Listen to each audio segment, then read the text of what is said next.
stuff that was related about it too. Hey everybody, welcome to another episode of the Geek Bytes podcast. I'm Ramon Mejia. This is episode 89 of the podcast. Yeah, man, 11 away from the big 100. And I'm Edgar Acosta. Yep, and every single podcast we bring you the roundup of the week's best geek and tech news. We discuss that news and, of course, anything else that we're interested in that week. In geek news this week, we'll talk about Project Tango, the Furby Movie, Workaholics Ends, Predator casting, Doctor Strange, and much, much more. And we're beginning our show, though, with geek news.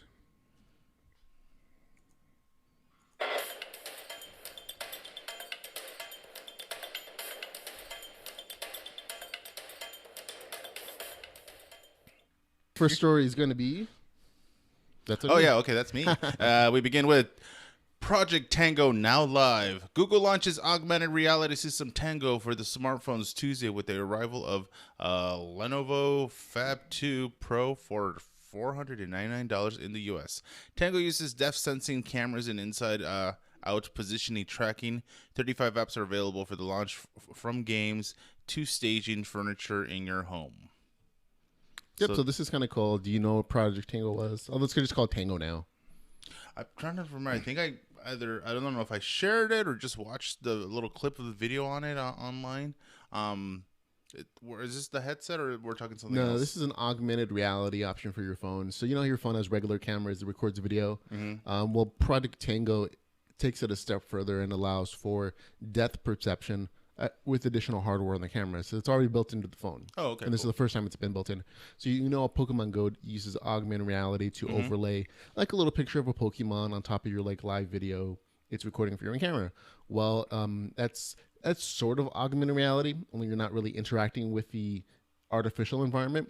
But with Project Tango, it actually allows you to, because it can sense depth, it actually allows you to interact with things that are on your screen for augmented reality. So in the future, if they update Pokemon Go, you could actually, move your hand in front of the screen and play with the Pokemon, or that Pokemon can then know that there's a sense of depth in what it's looking at through the camera, and they can hide under tables, jump on tables, move around. That's okay. And there's more because it has that ability to sense depth. It has that ability to interact with the environment that it's seeing, and so other applications for this kind of technology are things like placing furniture in homes. Video games, things that you might do with, something else. But that added depth ability is kind of a big step forward. Yeah, definitely it's going to be awesome for gaming. Is that anything like that one video that we saw where this guy was obviously his hands were like the little guns and some kind of like robot creature broke through the wall and he started kind of like playing against it? Sort of. I think that was a headset one from Google or somebody. Oh no, that I can't remember what it was from, but that was for virtual reality. Or augmented reality, rather. But that could be tied to this kind of technology. As long as you can sense depth, this same kind of tech can be used in that way. That's not applying to this particular phone yet. This is the very first model of phone that has the tech, so we're not really sure where it's going to go at this point. Because, again, even though the tech is really cool, if program makers haven't made the applications to make the fun, awesome games, nobody really notices it yet. So... yeah. That's one of the things, but it is kind of related. So there we go. That's kind of cool. Okay, moving on to our next story, though, we have Filmstruck lands Criterion Collection. If you're a movie buff like I am, and I think you like movies, yeah. The Criterion Collection has pulled its classics movies out of Hulu as of November 11th. And in order to team up with Turner Classic Movies on a service called Filmstruck. Filmstruck launched Tuesday in the U.S. for $6.99 a month without the Criterion Collection, or $10.99 a month, or $99 a year with the Criterion Collection. Filmstruck will be pulling its movies off from indie studios all around the world. There are going to be 70 curated programming things that will take refreshingly regular looks along with commentaries, outtakes, interviews, introductions. It's available on web, Apple TV, Fire TV, Android, and iOS. So if you're a big fan of the Criterion Collection, these are a collection of classic movie films that are considered more than just film, art pieces almost. They kind of form the foundation of modern filmmaking, and a lot of people will cite them as influences. This is definitely something you might want to look forward to. If it isn't, that's cool too. I'm trying to remember if which one of the Criterion Collection was. I think it might have been like God, what's that Rosebud one? Damn it. It's not Rosebud. It's not Schindler's List. It's a thing with some stuff. I know the movie. I know what you're talking about. That would be part of the Criterion Collection. So to like the Seven Samurai, which is a classic movie that's actually being remade into a Western, and it's out in theaters now, I believe. So lots of fun movies there. So if you're into that, I wanted to see what it is, but anyway, well. I'm gonna go look at that list and I'll bring it up again, but we'll continue on. Real quick, but speaking of movies, the Furby movie. Okay, I know they've done Angry Birds. I know they've done other things, but Furbies. Anyways, remember those creepy alien eye-looking toys from your youth? Furbies. Well, the Weinstein Company is developing a Furby movie. Bob Weinstein had made the announcement at an American film market, which said, "I'm rolling the dice for playing hits." It's also revealed that it will be a live action and a CGI hybrid film. I could see this as being one of those really kind of bad Saturday morning cartoon kind of things, just for the sake of having it. But Furby movie, really? Well, they're playing up a lot of new toys, like older franchises. They're trying to make films and popular things because they're popular then. They assume, okay, maybe they'll be popular now, like the Power Rangers. They're also, it was just announced today, they're also going to a Voltron movie is in the works. A live action Voltron movie is in the works, which just means someone's writing a script. But they're taking those old properties and saying, hey, maybe people still love this enough to go to the theater and we can make a couple bucks out of this. I don't know who thought the Furby movie was one of those beloved intellectual properties that people just have a nostalgia for, but I could potentially see this as the Furbies are the bad guys. They're evil alien murderers. Well, the same way that Chucky was a doll that came to life and murdered people. I think that would be a very interesting twist on the Furby toy franchise. Well, that's just kind of like on South Park when they're like the Simpsons did it, because the Simpsons did it. They had their version of a Furby, but they call it the Funzo.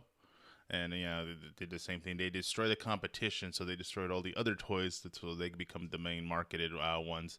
But I'm like, okay, the worst part is there's other franchises, marketing gigs that they're cashing in on, that they're gonna make a movie. Last time I heard was a possible Emoji movie. Of course, they're catching more on board games. I forgot which other board game. They already did Battleship. We know that. I think there was a Monopoly movie in the works at some point. Yeah. I think they've actually made one, like an old 80s Monopoly movie. I'll check that out real quick. But okay, can I go back to the Criterion Film Collection real fast? You may go back to the Criterion at any point you wish to. Yeah, but real quick acknowledgement. Hans Limo in the chat says that Doctor Strange was pretty awesome. So thank you, Hans, for letting us know that the movie's amazing. We haven't watched it yet, and we'll maybe agree or not later on this week, hopefully. But no spoilers here, folks. We haven't seen it, but we'll talk about it later. It was what's it called? The thing of they said it's a very good acid trip movie. Because even just going by the trailers, that's what it seemed like. Because you see, it was very what was the Leonardo DiCaprio? It definitely has the 70s, thing. The DiCaprio film, not Intervention, but Inception. Yeah. So it's a big mind trip, especially if you're like whoa kind of thing. But real quick, okay, so I'm looking at the list of the Criterion Collection. It's very kind of artsy fartsy kind of movies, so nothing bad with that. But it looks like a lot of great titles that, to be honest, it looks like some of them have been, or if not, will be remade, rebooted, whatnot, because that's what Hollywood does now. They can't come up with anything original. These are the films that Hollywood looks to and says these are classically beloved artistic movies, and we know that they have a bunch of great quality. So yeah, they remake them often, but these are the originals, and you can't really beat a lot of them. I mean, if you look through the title list, you'll recognize the original titles. We might have seen the remakes that you loved or didn't love, but these are the original films that have inspired movie makers around the world for decades now. So, okay. But moving on to our next story, it's going to be Starship Troopers, another remake. So if we're talking about remakes already, folks, this is one of them. The Hollywood Reporter says writers Mark Swift and Damian Shannon, who penned the upcoming Baywatch movie and the 2009 Friday the 13th reboot, have been hired by producer Neil H. Moritz to write a new adaptation of the original Robert A. Heinlein novel. That means while it's easiest to describe the film as a remake of the 1997 Paul Verhoeven film, it isn't. It's a remake of the novel. Both the novel and the movie were about a future where humans travel into space to fight these evil bug things. So I have actually read Starship Troopers, the novel. It's a much better book than the 1997 movie version of it. That one was kind of satirical, making fun of the genre in general of space aliens, humans fighting space aliens. You got to see some boobs in there. So as a kid, I was like, yay. And the action's pretty decent. So if you think of it as just as a space movie, 1997 version, pretty decent. Not horrible.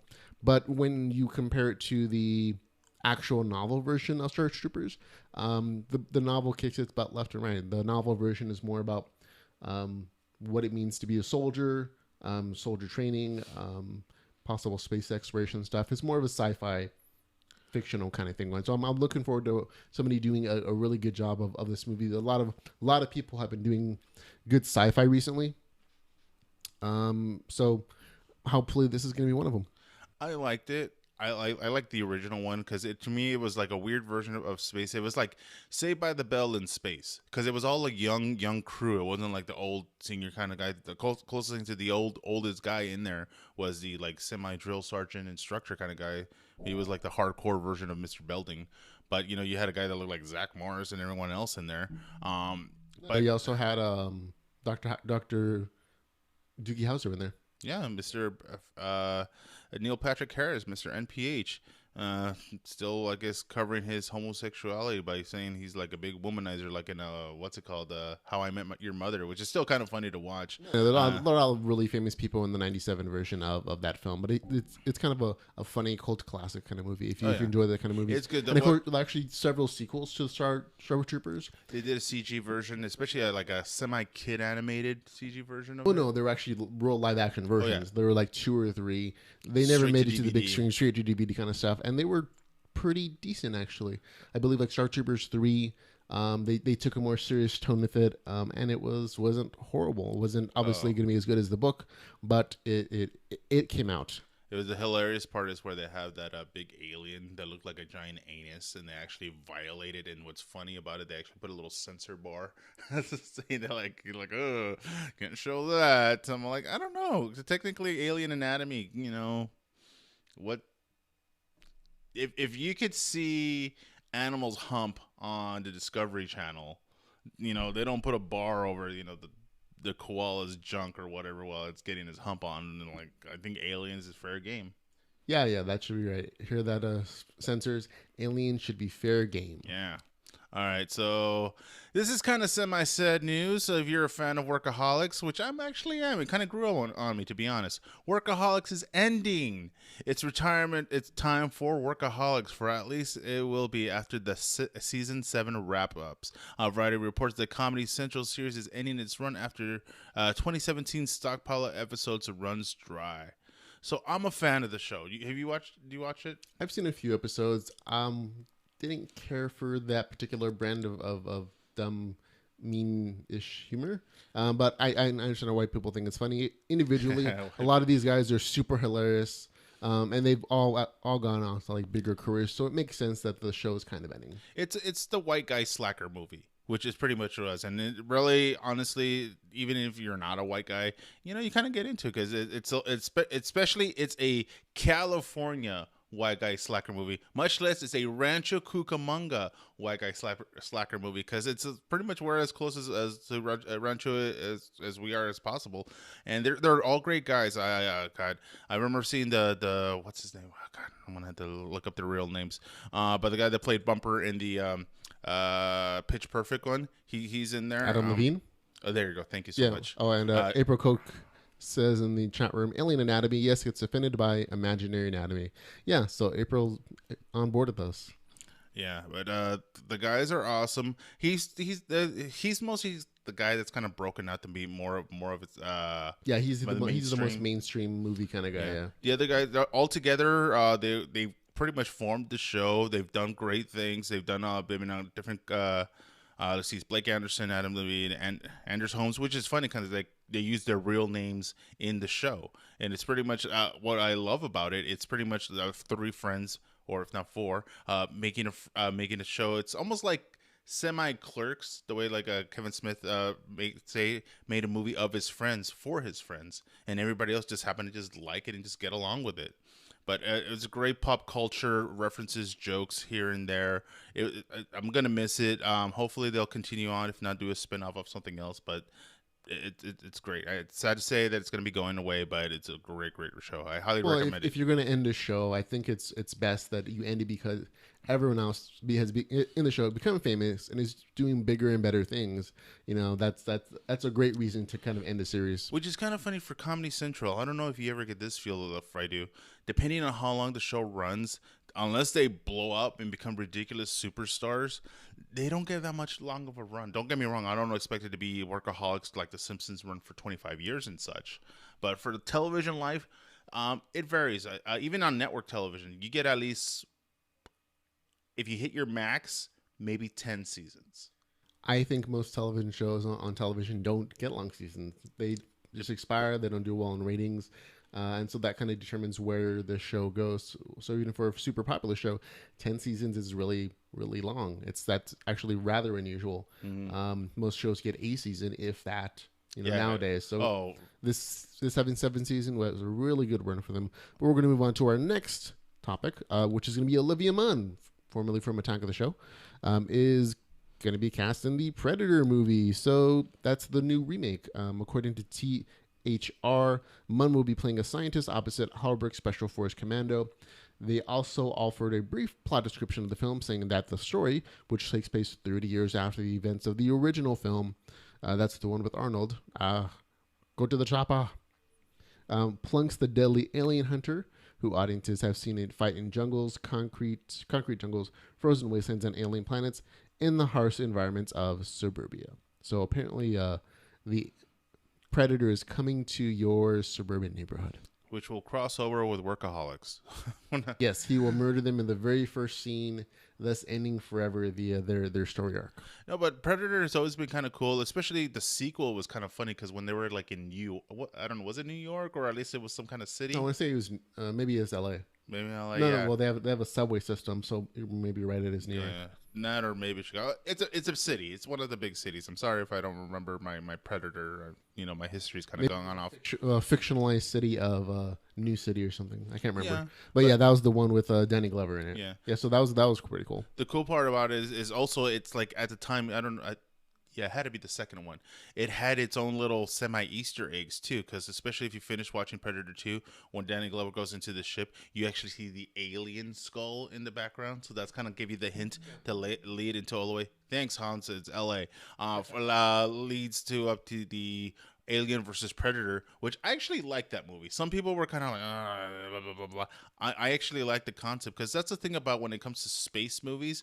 How come there's very few that could actually cross over and they actually pull it off really well. And I liked Alien versus Predator. I always liked the idea of Alien versus Predator. I don't think it was ever executed as wonderfully as it was in the comics or in some of the spin-off novels versions. But yeah. So it's I always want it to be better than it actually is. So maybe that's my problem. I have too high of a hopes, too high of an expectation, and it never kind of meets it. But you're right. That's one of the very few franchises where they're more than willing to cross streams between two individually beloved films. Oh yeah, visually awesome. It was great characters and all that, and just a lot of pop humor. Do you think Olivia Munn will do a good job in the Predator movie? I think it's depending what her role is.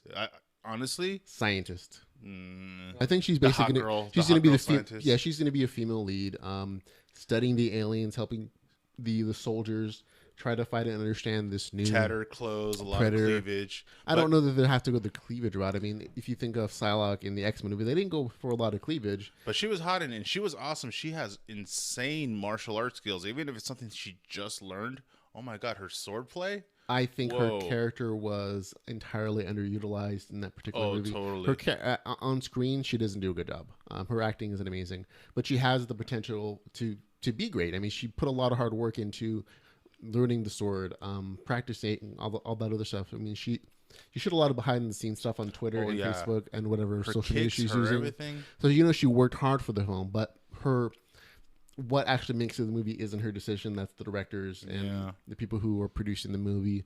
And we also know she's a good actress because she's done good acting on films like The Newsroom, where she played, kind of a snarky economist. And so she has the chops to be good stuff. It's just, make it into a film that actually utilizes it. So I hope she does well. I do like to see her working in good films, as I do anyone from the formerly beloved Attack of the Show. And if you remember, her boobs come out in Magic Mike. So there you go, folks. That's the takeaway. You can pause it right here. Go rent Magic Mike if you want to see those small boobs. Hey. Anyway, speaking of boobs, no, I'm just kidding. More movie characters, actors, if you will. Johnny Depp to appear in Fantastic Beasts movie. The internet is a buzz with news that Johnny Depp will be playing a major role in the upcoming Fantastic Beasts and Where to Find Them franchise. Gellert Grindelwald, a dark wizard whom Dumbledore beat in the duel to win the Elder Wand, and though he has a small role in the first film, he'll be a major force in the franchise. The first movie reportedly mentions Grindelwald's attacks in Europe via newspaper headlines, so it checks out that the sequel would head over to continue the telling of that story. And yes, according to Hypable, Johnny Depp will be playing Grindelwald. They say we'll only see the back of his head in the first Fantastic Beasts, a shot we've already seen at 3 minutes 30 seconds in the featurette. But he'll presumably have a much bigger play in future films. No word yet on who's playing young Dumbledore, but thought out to be particularly interesting and a bit of a casting news for fans. Fantastic Beasts and Where to Find Them arrives at theaters November 18th, 2016. Yeah, so we'll get a chance to see the full movie pretty soon, a couple weeks. But as far as Johnny Depp's role, it created some controversy on the internet. Controversy? Yeah. No way. Because Johnny Depp has pending... there's an assault investigation. Oh, the whole about him hitting his beating wife. his wife. Yeah. Which we aren't going to comment on here because it's not geek related. Oh, but basically, that's the string in the internet that they feel like, oh, he shouldn't be a part of a beloved kids franchise if he had these accusations leveled against him. And people have their opinions. But I think it's interesting that they're putting him as a main evil wizard. Trust me, as much as I want to tap on the jokes of spousal abuse and everything like that, because dark humor and whatever, him in general, he's always been a great actor that he's pulled off the most random characters, and that's kind of his shtick. He'll play the most obscure kind of character. He doesn't even care if he gets full credit or gets he likes interesting roles. Yeah. Oh yeah. And thankfully, this ain't, even though it would kind of be trippy, this ain't a Tim Burton film. So, even though Helena's in there, but, later on. You think that's how they got him? Like, oh, Helen's in here. He's like, oh, okay, sure, whatever Helen is doing, I'll tap onto that. No, Helena was in, a bunch of other things, but yeah, that would have been a cool crossover or whatnot. Because the thing about in the wizard world, some of them, age-wise, they live up to be quite a bit, a lot older than the show. Like, how old is Dumbledore? Now you're talking about, the lore of Harry Potter. Yeah. Wizards apparently get extended lives because of their magic abilities. Mm-hmm. So Dumbledore is rather old. Yeah. We knew it. So you're right. So they're tying these characters together, but we know Johnny Depp's character loses the battle with Dumbledore. So we know he dies at some point, and that's how Dumbledore gets the Elder Wand that leads this whole process into the regular franchise.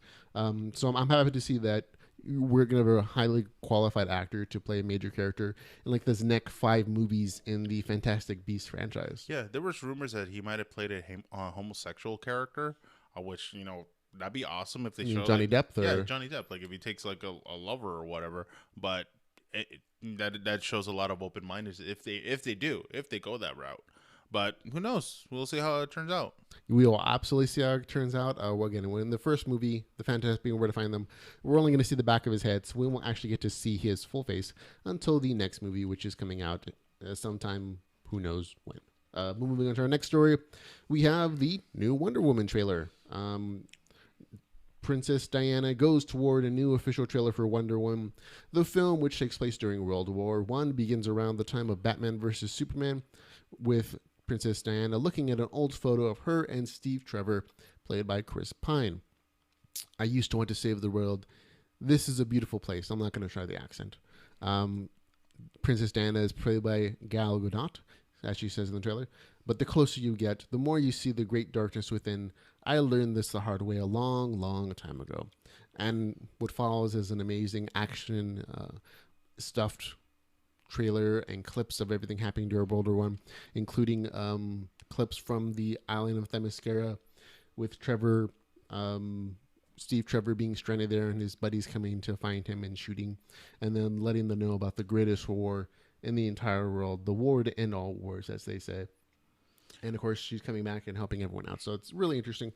I love the trailer. What'd you think of it, man? I think it's cool. I'm just wondering if they're going to use the same semi soundtrack they use in this Batman versus Superman, because she had this is got a very almost immigrant song kind of feel when they introduce Wonder Woman, when especially when she like back. Hey everybody, this is Ramon Mejia from Geek Bytes podcast. Just giving a quick chop in here. We lost the end of the podcast. Our computer system went down, restarted on its own, so we lost the recording of the last little bit of that episode 89 of the Geek Bytes podcast. So I'm just letting you know you didn't miss too much. So we talked a little bit about Doctor Strange, our hopes for the film, and that we're probably going to see it later this weekend. So that's it for the show, though. Thank you very much for listening or watching. You can always catch all the ways to support the podcast at geekbytespodcast.com/support if you want to help support the podcast because you love it as much as we do. But for the show, that's it. Remember,